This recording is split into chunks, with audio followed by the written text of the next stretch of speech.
So if you notice in Act 2, there are really just two scenes. Scene 1 is the one that you read for today, going to page 36 there, right? But if you flip through, you will see that the whole rest of the act is Scene 2. So I will be dividing that in half so that the first half of Scene 2 you'll read for Wednesday, and then the second half of it to the end of the act you'll read for Friday. So I'll give you the breakdown of that in a few minutes. But it's not broken into 5 separate scenes like Act 1 is.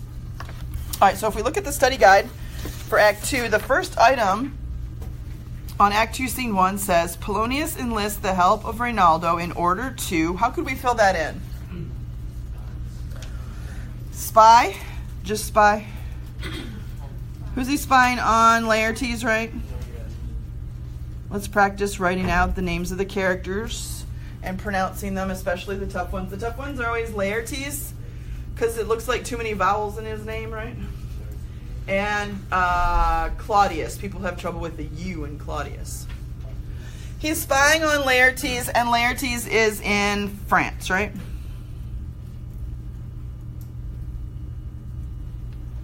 And if we look to the text, we can make some notes about that, right? So it says, enter Polonius and his man Reynaldo, and they have this conversation. Polonius says, give him this money and these notes right at the beginning. In other words, Reynaldo's supposed to take some stuff to Laertes. But he says, before you visit him, on line 4, to make inquire of his behavior. So before you go and actually present yourself to Laertes and give him these things, I want you to first do a little, expedition. I want you to do a little investigation. And Reynaldo says, my lord, I didn't intend it. Meaning what? What does that mean, I did intend it? He was already going to do that, right?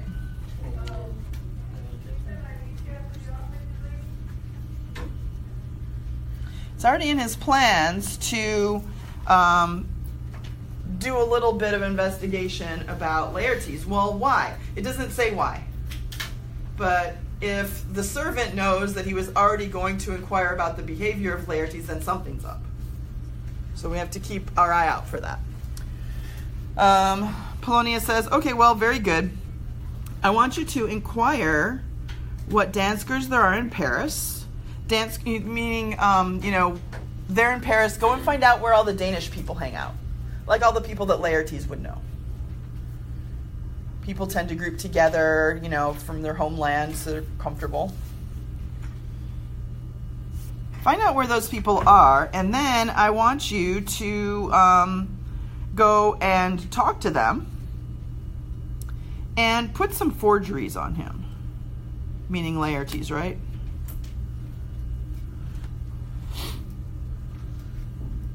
In other words, invent some characteristics that are sort of negative and go and talk to these danskers and sort of throw out some things about Laertes that are incorrect.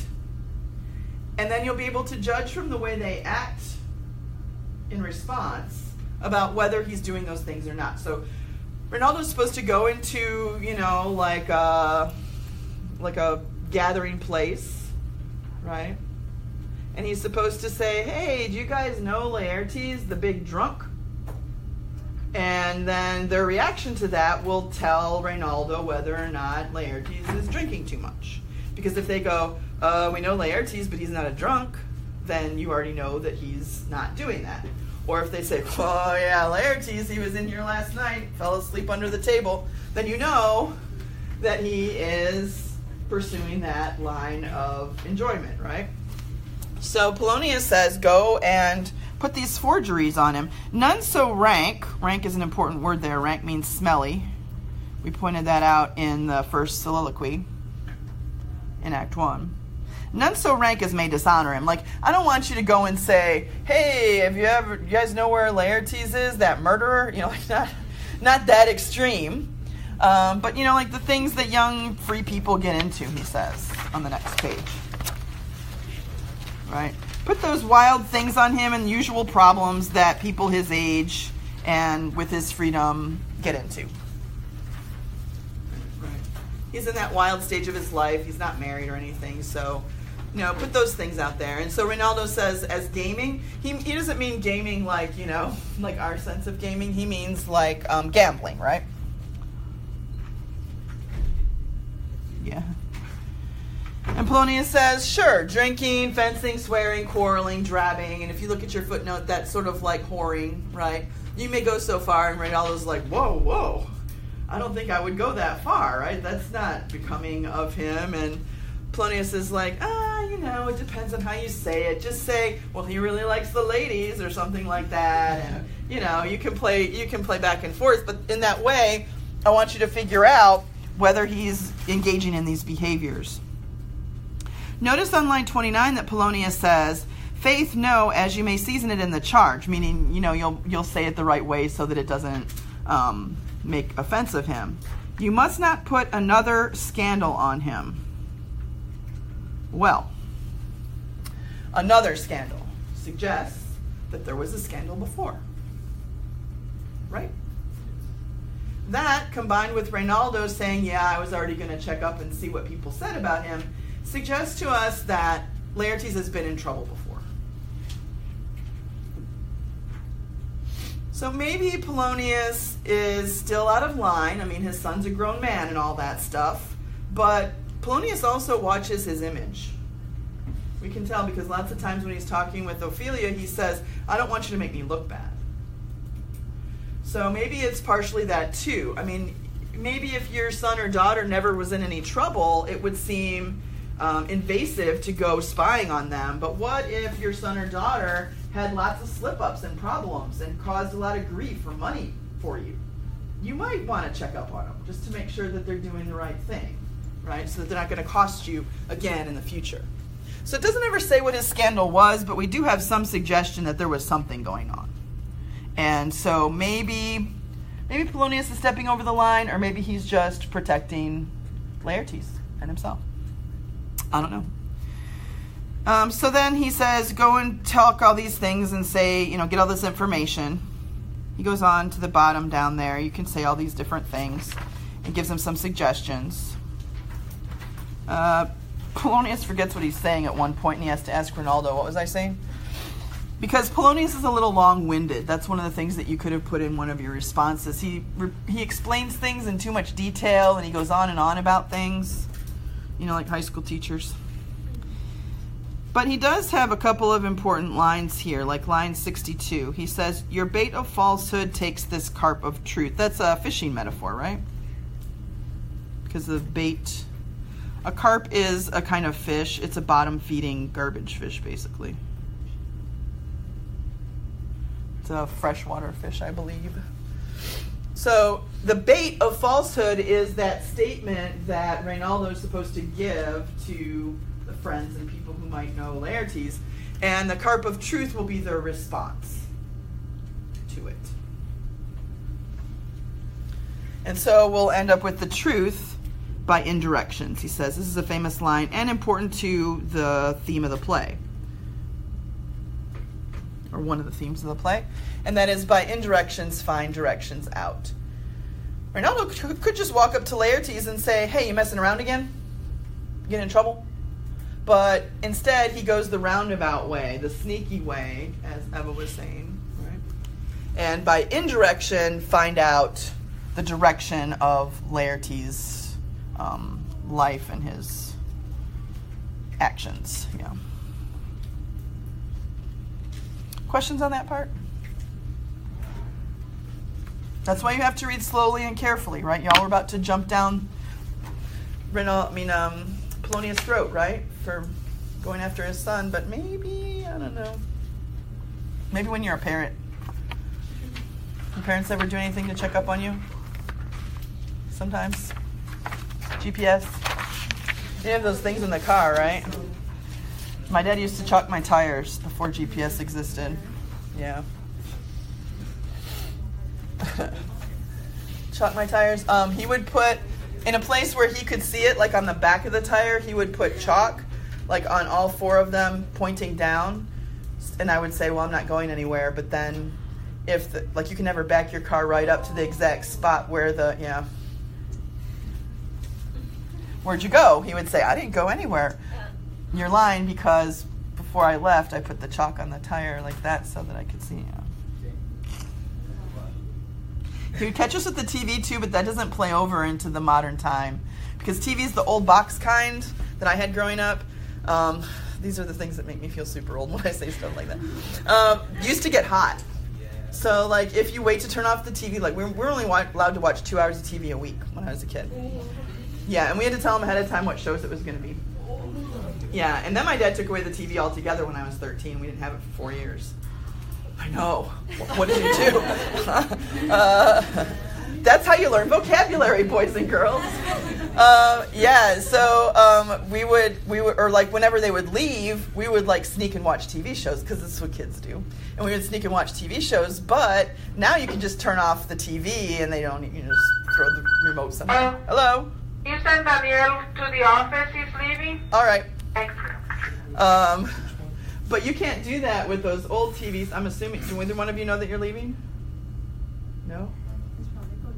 Yeah, I think it's probably, go check. So the TV would still be warm for a good 5 or 10 minutes after you turned it off, so they could just check. You were watching TV. No more TV for the rest of the week. Yeah. So parents will check up on you. Sometimes it's good, sometimes maybe it's overkill. I don't know. All right, so then we go back to the study guide, right? Item 2 says, Ophelia enters troubled and excited because of her weird meeting with Hamlet. What happened in that weird meeting? He comes in all messed up, right? The meeting's weird because his appearance is all messy.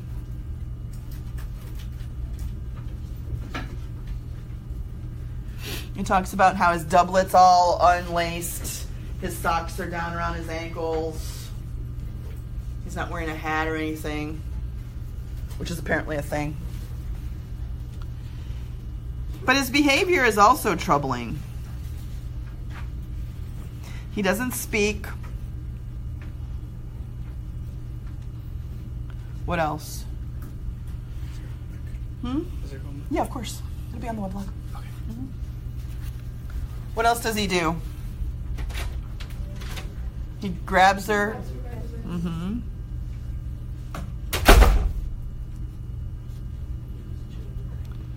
He looks really sad.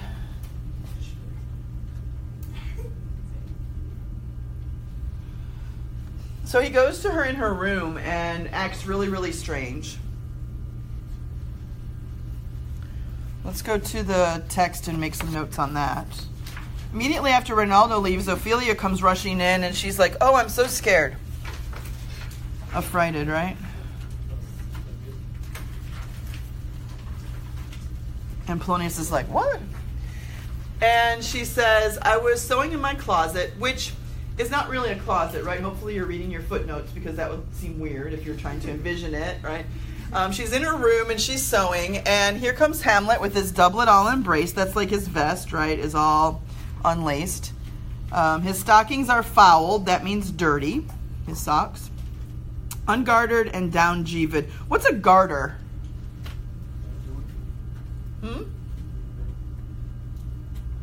Well, for men, the garter goes just beneath the knee, and it's a piece of leather that you would use to keep your socks up. Now we have, elastic and lycra and all kinds of advanced textiles, but they didn't have that, so they would just take pieces of fabric as their socks, stretch it up as much as they could, and then hold it in place with like a leg belt, right? Like a belt just around their leg to hold the sock up. I know that sounds super extra, but if you don't have elastic, how do you keep your socks up? Yeah, so his socks are all down to his ankle. He's pale. His knees are knocking together. He looks so piteous, as if he has just come out of hell, to speak of horrors. So this is all about his appearance. Polonius' first response is, was he mad for thy love? Which is off. But then you can see how he starts that idea and just continues with it later on in the scene. She's like, I don't know, but maybe. And then the rest of this description here is his behavior. She says, he took me by the wrist and held me hard, then goes to the length of all his arm, right? So, well, we can go through it. Let's see. I need an Ophelia. You can sit in this chair right here. Let's get a visual of what he's doing. All right? I'll be Hamlet. You just have to sit here. I'll do all the hard work. All right, so he comes in. He's all messed up. He looks, how does he look? Piteous. Right, I'm Hamlet. And what? His knees knocking each other, right? As if he'd been loosed out of hell. Right? And then what does he do? He grabs her by the harder. Right? Read it for me so I can do it. Somebody read the lines. He took me by the wrist and held me hard. Mm-hmm. He goes to the length of his arm and with his other hand thrusts over his brow. Perused my face as Perused my face, so he's looking at her so intently like he would draw her picture, every little detail, right? While he stayed so, I leaned the motion of my arm, and thrice his head thus waving up and down.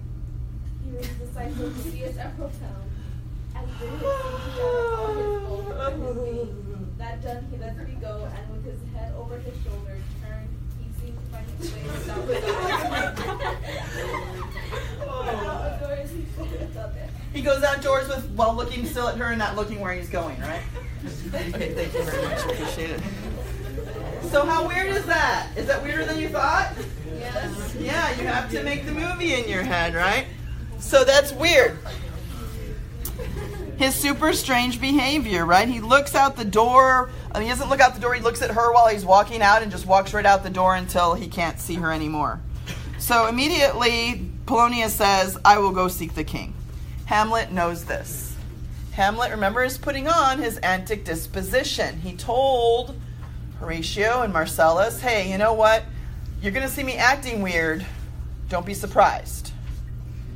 And so Hamlet knows that if he goes into Ophelia's room and acts crazy cuckoo, that she's going to go immediately to Polonius because she obeys whatever he says. Right?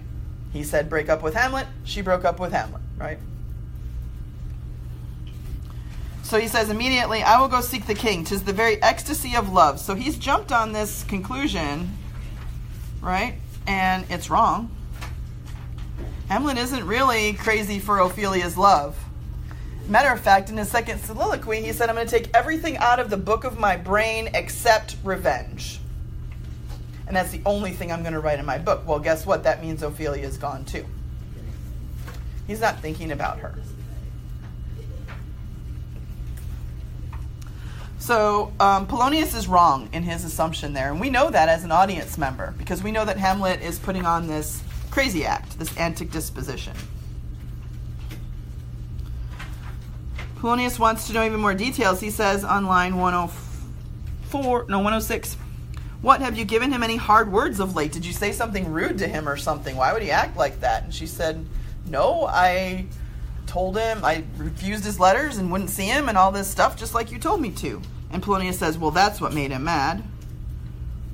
Your absence has given him a love sickness, and that's why he's crazy.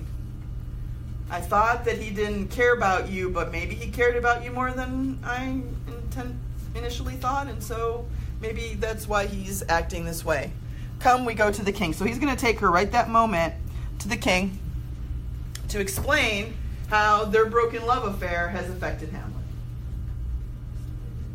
If you're Ophelia, that's a little embarrassing. Right? Yeah, I'll give you a little heads up. He's not only going to take Ophelia, he's also going to take letters that she's given to her father that Hamlet wrote to her. And they're going to read all that stuff to the king.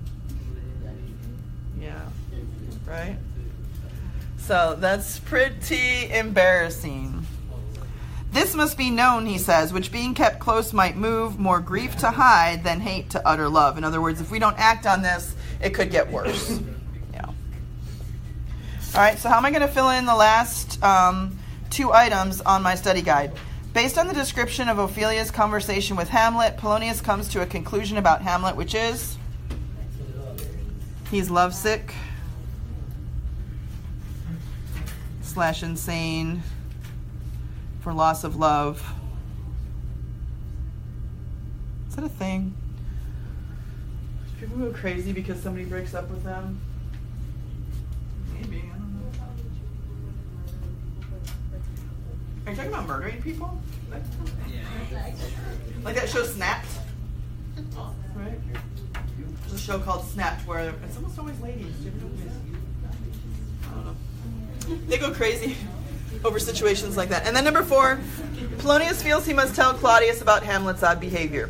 Okay, after that on the study guide, you'll see some things to think about. This is where I would probably come up with a quiz question for you if I was going to give a quiz today, which I'm not because I just finished explaining the scene. That would be pointless. But if I was going to give you a quiz, I probably would have pulled something from this list right here. Did we go through all of that? What Polonius wants Rinaldo to do specifically and why he wants it done? Yes. Do we have a comparison, contrast of Polonius' fatherly advice, speech to Laertes, and his actions in this scene? Yes, we talked about how that's hypocritical. The kind of person Polonius is based on his actions here. Well, we did that in our written response, right? Discussion. Exactly what Hamlet has done and said to Ophelia. According to Ophelia, yeah, I even acted it out for you so brilliantly. I'm waiting for my Oscar in the mail. Description of Hamlet's appearance and actions, yes. New information we learn or infer about Ophelia. Well, didn't we say that she's kind of obedient to her father, right? Rather than keep the secrets of her ex-boyfriend, she goes immediately with the information to her father. So she seems more obedient to him than she does loyal to her ex-boyfriend. What Polonius believes to be the cause of Hamlet's strange behavior, we said it's incorrect, but he thinks that it's because he is sick with love over the loss of Ophelia, because he made her break up with him. Right. Dramatic irony. If you didn't write dramatic irony in your notes somewhere, I think you should. All right, so the homework assignment is going to be the first part of scene 2. In a minute, we're going to act out that scene 1 together. So I didn't break it equally in half because it ends at an awkward spot, but if you go to page 43 in the text, you'll see a spot where it says exit Polonius right after line 215. So you're going to read Act 2, Scene 2, lines 1 through 215. That's going to be for Wednesday. Is that the 30th? If you're in A day. B day people will have it for Thursday, right? Then you're going to read the second half of the scene for the following class day. So all the way to page 56 for Friday. That's the 1st, right? February 1st? Ooh, Valentine's Day is coming.